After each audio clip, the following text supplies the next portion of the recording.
Welcome back to the channel and an eWheels video. The Mokka will be familiar to plenty of people. It's either badged as Opel or Vauxhall where you're watching, but the latest model has been completely transformed into a bold and edgy compact crossover SUV. An all-electric option that uses a platform rolled out across other models by parent company Stellantis. You'll see it used in the Corsa E, the Peugeot E208 and the E2008. Well, stay tuned for the details. This is our review of the Mokka-e. My name is Martin Lee. If you like what we do here, hit subscribe and the bell icon so you never miss a show. Let's waste no time. We're going to head to Ireland today, where Blake Boland has the Mokka-e in a beautiful, leafy setting in the historic Boyne Valley. Blake, it's over to you. Thanks very much, Martin, for that fantastic introduction. Anyway, we have here today the Opel Mokka-e, or the Vauxhall Mokka-e as you may know it. It's that crossover compact SUV look. Now, what are we seeing here? We've got 18-inch rims on the Mokka-e and flared wheel arches as well, so it really makes it kind of seem higher up than it actually is. A little bit of pinched black plastic trim down the bottom, and you'll notice the door lines as well. They sit a little bit higher than they would normally, so it really gives it that raised up look. We've got two-tone colour in here, as you can see. The striking part of that is obviously the mamba green colour. I think it looks really, really well, especially surrounded by all these trees just here. But we've got two-tone as well, so we raise up the camera now and just have a little look down. You can see that kind of piano black material on the roof, but also comes in on the A, B and C pillars and your wing mirrors as well. Let's move around the front a little bit now. And we're starting to see what's Opel are calling anyway, the Opel visor, which is the front end of the car.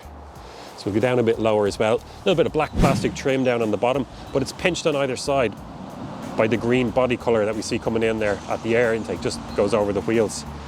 And it kind of raises the eye up a little bit. You got that kind of piano black material that goes across in behind the Opel badge there as well. And I like the lights. We're seeing a lot of really, really thin light bars that stretch across the car. But these are just a little bit more traditional. They're kind of blockier, funkier. They actually look pretty cool at night time as well. So let's move around the side on the way to the back, get another look at the Mokka-e. What do you guys think of it? Let us know in the comments, by the way. It's always great to get a bit of feedback from people around the world. So now we're moving around the back. Once again, quite angular, quite chunky. You've got that high line there coming up towards the rear windscreen. And similar idea down the bottom again with the black plastic trim, pinched in on either side there at the reflectors. Just raises it all up a little bit.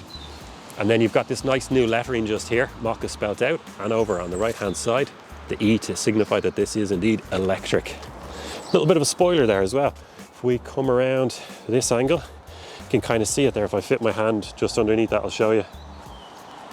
So there we are. I think that's the impressions of the exterior of the Mokka. Maybe time to get inside and just have a look at a few of the features and the interior design. But also what we want to do is just quickly show internal space.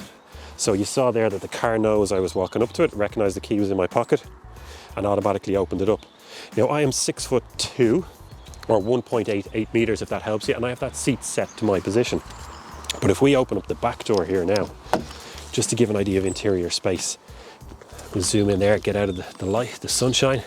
There is not a lot of space in there. You can actually see the footprints from my child. I tried to get the baby seats into the car, and to be honest, they wouldn't fit with the seat in my driver's position. So if you're buying this as a family car, you know, you've got 2 or 3 kids, you want to get buggies in the back, things like that. Yeah, just think about it really. We'll also open up the boot as well to give you an idea of what the internal space is like. So we're not expecting this to be massive. It's never going to be Tesla Model Y or even, you know, Skoda Enyaq size or anything like that. So there's the opening of it as well. And you can actually, it's a good size opening to fit things in. It's just that there's not a massive amount of space inside. We've got a little bit of camera gear just here. So we've got 350 litres. There's no space underneath if we go to lift up the bottom there. And we've also got no frunk or fruit either. So not gigantic in terms of space, but look, if it's just 1 or 2 of you, if you're just putting a bit of shopping into the car on a weekend, things like that, it's absolutely fine. Okay, let's close up the doors and get inside and have a look at the interior. Now we'll drag the camera back a bit here. And I think what's best to do is to fire up. So, foot on the brake and press the start button. And it comes alive. So what do we see here? We'll just do a quick run through. You've got the dials in the background just here so we can see speed. Then on the right hand side, we've got our battery percentage. And over on the left hand side, just here, we've got our power gauge. That'll show us how much power we're using. But if you actually come around here and have a look at my finger, we can toggle this switch just here and go back and forth. So between computer, and that'll show us some details there, average consumption, things like that. But we can also keep on changing that. So let's keep going. It can show you energy. It can minimize it down so that you only see one big dial. If we keep going through it then, you can see the likes of navigation, you can personalize it, things like that. We won't dwell on that. Let's move over then to the other screen. So it's obviously a 7 and a 10-inch screen just here. This one is more driver's functions, settings, things like that. So if we have a look here, driving function, traction control, blind spot monitoring, vehicle settings, then we've got, you can change around the headlights, adaptive lighting, mood lighting inside the car, things like that. Just below it then, we can lock and unlock the car from inside. We've got the audio function, so there at the moment that's showing radio, but you can have your sources such as Bluetooth, USB connections, things like that. Navigation. Personally, I'm never a huge fan of satellite navigation within cars. Tend to just use my phone, or if you've got it hooked up to Android Auto or something like that. But I did use it on the way home after I picked up the car and it was absolutely fine. Your phone button there, so Bluetooth, things like that. You've got a typical rotary knob for the volume, which is actually really nice, and the power button just there. The E, you might recognize that symbol from being on the back. Press that. Now, this is where we get information about the energy the battery is using, things like that. I'm a real EV nerd. I love my stats and my data on my efficiency, kilowatt hours per 100 kilometers, things like that. And this isn't great for it, but we can see in the statistics there, it'll show you how much energy you're using per 100 kilometers over each period of time going backwards. So that one's kind of handy to see when you're getting so much regen coming down hills, which is the blue part, as opposed to green, which is using energy. Scan down below a little bit. So quite accessible just here. We've got our air conditioning. We've got heated seats with 3 different settings, so low, medium and quite hot, and you can toggle between those two. Don't need to dwell on it really. It's quite traditional. You've got your AC, demisters, things like that. Then down further we have the likes of our lane keep assist and things like that, but we might talk about that a little bit more when we're out on the road. And the same goes for driving modes, reverse neutral, things like that. So there we are. That is the interior of the Mokka. I think now it could be time just to get out on the road and talk a little bit more about battery and range and how the car actually feels to drive. So we're into the Mokka-e now. Close up the door, seatbelts on, and let's get it started. Gonna press the brake pedal down and hold the start button for about half a second or so. And then I'll gears up, a couple of bings and bongs, and we're ready to go. So what are we looking for straight away? Obviously down here at the shifter, little toggle switch down into drive. Take off the electronic park brake. Now you've got 3 different drive modes just here. So press it down and we can get eco. Press it up, then it goes up into normal and up again and into sport. And I've been driving this now for a couple of 100 miles, and that's the way I like to drive around in sport mode. But then also I like to put on this option just here, which is B. So we've got 2 levels of regen in this car. There's regular or weak, you might say, and then there's also this B button here, which makes the regen a lot stronger. Now it's not as strong as you're going to get in some of the bigger SUVs we're seeing out there at the moment, but look, it's plenty enough to slow you down. I mean, you can find yourself going out for a 20 or 30 mile drive and barely pressing the brake pedal more than a couple of times just to maybe stop at traffic lights, and that's about it. So as we're about to pull out onto the main road here, we're going to need a little bit of power behind us to get going, because it's a national road with a speed limit of about, I think it's 65 miles per hour. So we have a 100 kilowatt motor, and whoa, okay, I actually felt the braking traction there even at 30 kilometers an hour. Yeah, it's a 100 kilowatt motor, so that's putting out 136 horsepower and just over 200 newton meters of torque. So this car is definitely no slouch. Now, it's never going to beat a Model Y, from the traffic lights or in a drag race, but it's nippy enough. You've got the 0 to 100 kilometer per hour or 62 mile per hour sprint in 8.5 seconds. So it's pretty good, but then you get that instant torque, that instant acceleration and power from the electric motor, which is absolutely fantastic. And those people that drive EVs and know EVs and love EVs, it just gets addictive. It's hard to go back once you experience that. Now we're on a bit of a stretch here on a national road, so I'm going to bring it up to the speed limit. Plenty of power there to get us up the higher levels as well. and switch on the cruise control. Press the button just there and you can set it just here. So I've set it at the speed I'm at now, which is 90, but I can press up, it goes up to 95, and up again, up to 100. And the car will bring me up that far. Or you can just flick it down in once as well. Now this is interesting, we're coming up behind a car here at a speed much faster than them. The car has this automatic follow option. It knows there's a car in front, and look, I haven't touched brake pedals or anything like that. And it slowed me down to 70 to match the car in front. And also it's got lane keep assist. So this car is actually steering me around the corner here. Now this doesn't really work on some roads, wet weather, but at the moment we've got 2 lines down along the side of the road, and it's working. Am I going to trust it in all circumstances? No. So the driver is king, that's what you do. And in fact, it's giving me a warning here now saying keep your hands on the wheel. So there we go, nice to experience that. What else is important here in the Mokka-e? Well, one thing that I like is we've got a smattering of old school buttons just here. On the left hand side, like I kind of showed you already, we've got cruise control.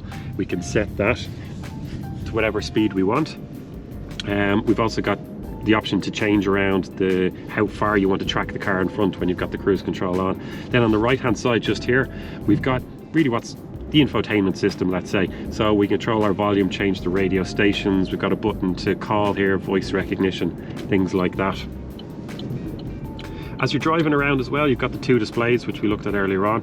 Driver's information just here. This is the way I like to keep it at the moment. I've got my power gauge on the left-hand side. My speed is in the middle. The battery gauge on the right-hand side. And unlike its brother, the E208, this actually shows you the battery percentage, which was something that really frustrated me in the other car. And then down below here, we've got our trip meter. So I've done 220 kilometers since I reset it at an average of 15.8 kilowatt hours for every 100 kilometers. Now, that's actually, yeah, that's pretty good. I'm content with that because a lot of the trips I did were on motorways, 75 miles per hour.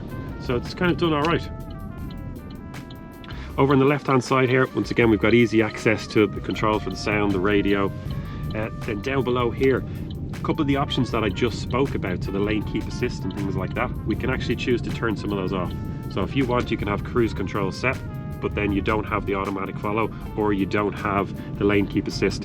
And for some people, they like that option to turn it off, and I found myself doing that once or twice on the motorway, because when you come up to an off ramp and the line on the left hand side disappears, the car gets a little bit shaky. It doesn't know that, okay, the right hand one is still there, so I'm fine, and it has actually pulled me off the road, even though I've got no intention of turning off the motorway, and I didn't even indicate off it. So there we go. I think that rounds up what the car is like, apart from maybe let's just talk about how it feels to drive for a while. We've got plenty of power there, as we spoke about already. This is a compact crossover SUV, so it's sitting up a little bit higher. They've softened the suspension a good bit compared to the other platforms that it comes on, in particular the E208, which was quite a hard ride. And we're going to come up to a few ramps here in the moment, and I'll be thankful of it at that stage. But otherwise, the car feels absolutely fine. It's a crossover SUV. We're not expecting to be thrown into corners like we would normally. So yeah, it feels absolutely fine. Look, this car, it does everything absolutely fine in terms of driving feel.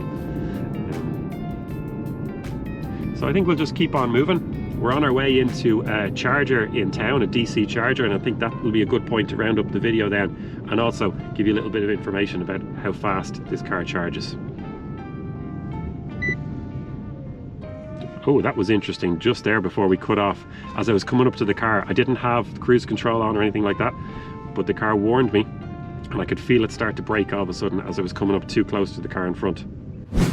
I think it's time to round off the video in a busy car park hooked into a DC charger. So good time to make a note on that. It's 100 kilowatts this car can take, which is pretty good. You're talking about putting in about, half the battery in a 15-minute stop at motorway services. And then on AC charging, you're looking at 7.4 kilowatts, which is really just the standard these days, 6-7 hours for a full charge, not up to 100 when you're at home sleeping in your bed at night. So what do we make of the Mokka-e overall? I think I quite like it. I'm not a huge fan of the crossover SUVs in general, but this one, it kind of works for me. I think it's just the colour that really, really pops out in that mamba green. In terms of downsides then, the interior space isn't great, but like this car, it's just a really good all-rounder. It doesn't do anything badly. Like, it's not miniature, the boot isn't too small, the back isn't too small, just that it doesn't work for some people. It's a really good all-rounder, and I think it's going to compel a lot of people to go EV, which is fantastic. Anyway, that's enough from me, guys. It's time to head back to Martin and round off the video. Thanks very much.